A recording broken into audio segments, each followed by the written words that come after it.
அனைவருக்கும் வணக்கம். இன்று திருக்குறளில் அதிகாரம் 50 இடனறிதல், குறள் எண் 499.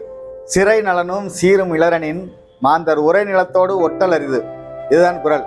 இந்த குறள் என்ன சொல்கிறது என்றால், பாதுகாவலும் புகழும் இல்லாதவர்கள் ஆயினும் பகைவர் வாழ்கின்ற இடத்திற்கு சென்று தாக்கி வெற்றி பெறுதல் அரிதாகும்.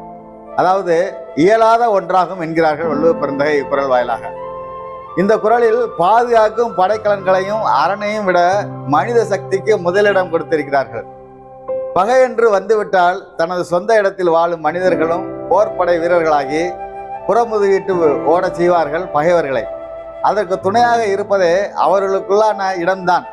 இடத்தின் வலிமையானது அரண் படைக்கலன்களை விட பாதுகாப்பில் முதன்மையாக உள்ளது என்பதையே சிறை நலனும் சீரும் இளரனின் மாந்தர் உரை நிலத்தோடு ஒட்டல் அரிது என்று தெளிவாக இக்குறளில் நமக்கு எடுத்துரைக்கிறார்கள் வள்ளுவ பெருந்தகை.